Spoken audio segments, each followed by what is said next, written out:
Now, as we go forward in our ecosystem, one of the big things that I think is going to be very important and things that we're going to be doing a lot with is the downtown revitalization.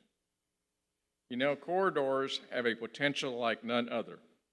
They have the potential to create place, establish links, create connections, and they have the unique ability to revitalize an area and allow it to flourish and thrive with energy, strength, and vibrancy. And some of those corridors are lie right here in downtown, the very heart of our city, the very heart of Brownsville. So just sit back for a moment and think about what our heart has to offer. You will see reinvigorated streets, buildings, people, and life. Last month, Building Community Workshop was one of the 69 award recipients nationwide of our town grant program through the National Endowment for the Arts. You're looking at the place where they live downtown, and if you see the outside of that 615, that is an area that, if you recall, used to be some really dilapidated areas within our city downtown. In addition, a partnership with the Brownsville Museum of Fine Arts, local artists will be selected and have an opportunity to receive training and to lead art projects alongside our community. There's a project called Activating Vacancy Program that will help prepare our Market Square for renewal and growth. Today, our Market Square not only houses city offices, the Brownsville Historical Association Research Center, it also serves as host to several cultural events, like the Latin Jazz Festival, and I saw George over there, and the Dia de los Muertos cultural celebration. And through the Market Square Revitalization Project, all existing utilities will be replaced, and all electrical lines will be buried in the alleyways, the transformation allowing for more pedestrian spaces. Market Square has, and always will be, an integral part of our community.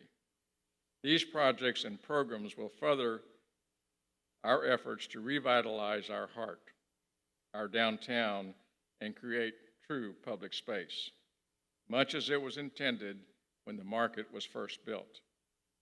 And before I move on, I want to just take a small time frame of showing you a ranch house of the Stillman family, Los Laureles. I don't know if many of you remember what it looked like when it first got down here, but it certainly didn't look like this. So I want to thank, because all of this was done at the expense of the Stillman family, so I want to shout out to them and thank them for their wonderful contribution. The other night we had a great event at the house with the Brownsville Historical Society, and I think everybody truly appreciated what can happen when we all put our efforts together and work together to do the things that we're capable of doing. Brownsville is not only working in activating vacancy program, but it has been recently, on January the 1st, designated as a Texas Main City Street. This is now a part of the state's urban Main Street network. It's one of the most successful downtown revitalization programs in the nation. The Main Street program has a 4-point approach. It will be the foundation of our local initiatives to revitalize Brownsville. The 4 points are organization, promotion, design, and economic restructuring, working together to build a sustainable and completely community revitalization effort. You know, our downtown has many natural strengths. It has our unique history and culture. It has many historic structures, and it has community pride. We intend to leverage those assets and weave them into a strategic plan that will utilize the Main Street 4-point approach to make this revitalization effort a success. You know, when we talk about the Western Athletic Conference, the proximity of the University of Texas at Rio Grande Valley and the creation of an urban campus will help support and shape downtown. Our goal is to create an environment where small businesses can thrive, where people are willing to support them, and a shop local cultural will keep money in our city. In order to develop a strong local economy, we must make downtown Brownsville a destination. We must make it a destination by providing options such as specialty shops, casual and fine dining, art, music venues, special events, and culture destinations. Excuse me. By next year, I know that over there, if you take a look to your left, you see the Arts Academy. We will unveil completion of the Brownsville Performing Arts Academy. The Stegman building, located on the corner of East Washington and 11th Street, will be restored and converted to provide classical music and dance instructions under the Elsie Stemma methodology, which is world-class for our children.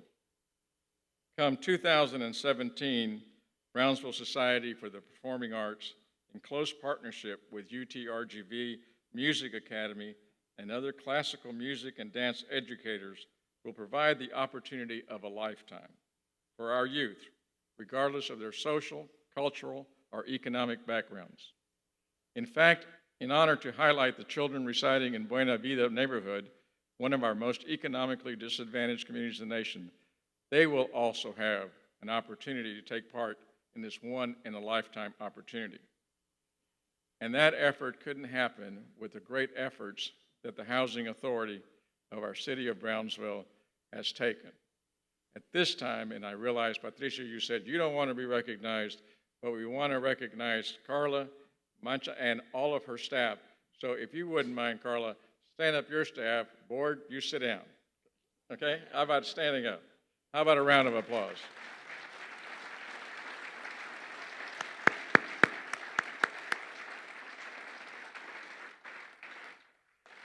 And only a few minutes away from our Buena Vida neighborhood lies our recently completed parking lot for one of our many historical landmarks, the Cueto Building. And it's nice to today announce that the City of Brownsville and UTRGV are in the process of final paperwork for the university to purchase that Cueto Building. Soon, UTRGV will be located in the heart of the city. Thank you, Guy, very much.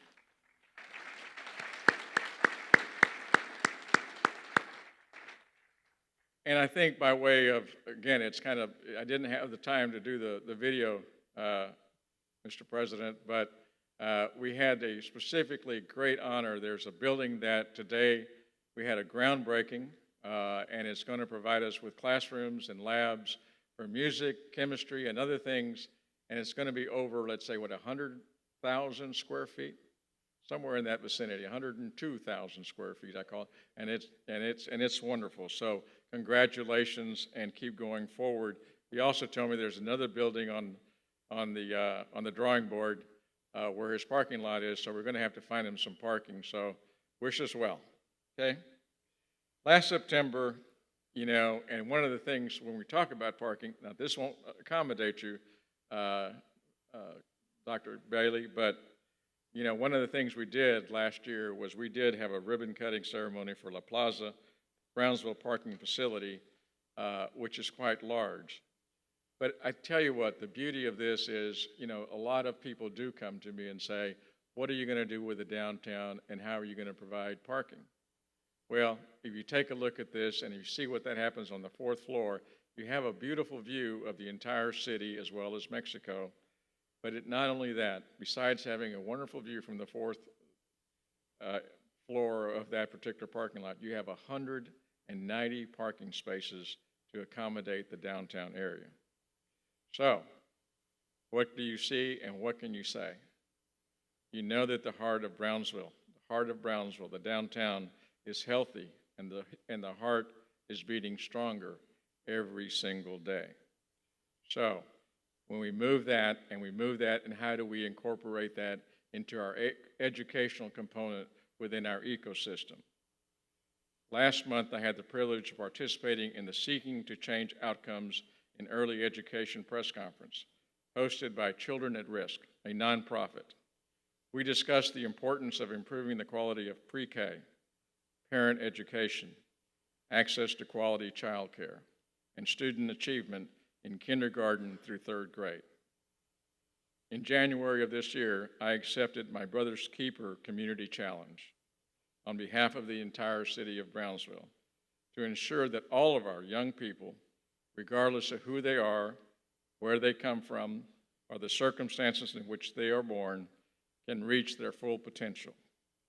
My Brother's Keeper Community Challenge encouraged communities across the nation to implement a coherent cradle to college to career strategy in order to improve the life outcomes of all young people.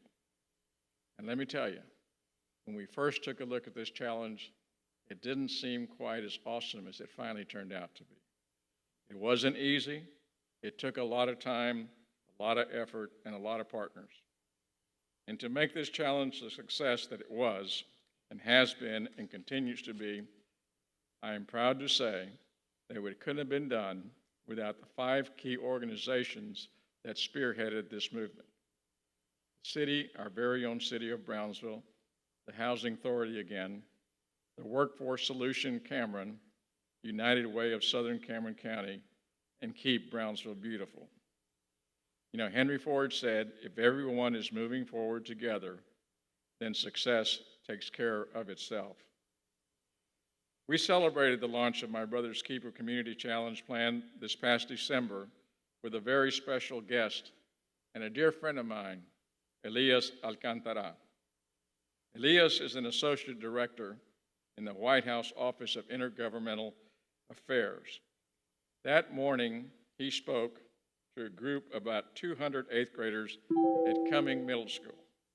He spoke to them about the importance of never forgetting, never renouncing who they are or where they came from.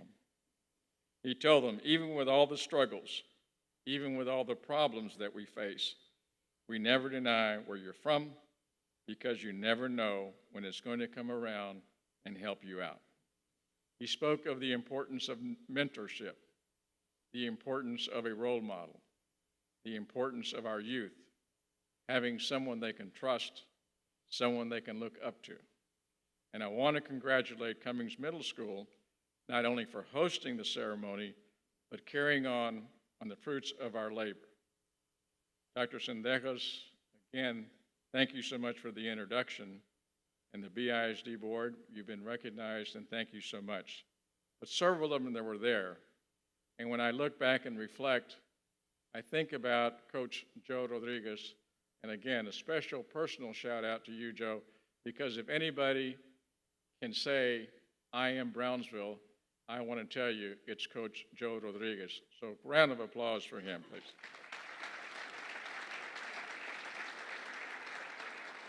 I can only hit the surface of as many people that I know that his lives have affected and he's influenced as a mentor, as a person who can be trusted. But as part of my Brother's Keeper Community Challenge, Cumming Middle School created what they called a FAB program, F-A-B-B. Not fabulous, not any other acronym. Fabulous Ants, Building Bonds. And a mentorship program for at-risk students. And thanks to the participation of the organizations that we talked to, and I don't think these folks were able to make it, Doctor, but Shakita, Ruby, and Jose will have someone they can call a role model. Sonia, Shakita, and Sua will receive the support, encouragement that they need. Rosa can talk to someone about her career goals. Giovanni will no longer be reluctant to reach out for help. Eliz, Victor, and Alex will have raised self-esteem, which will lead to a better performance at school. Gregory, Angel, and Roxana can talk to someone about their frustrations and get advice from someone who's dealt with similar challenges. Jorge, Kiri, and Jennifer can spend more time and have some fun with someone who cares. They were supposed to be here, but I think that they were unable to attend due to transportation problems. But I think even in their absence, I'd like to kind of give them a round of applause because I tell you what, it was amazing. So thank you so much, all of you.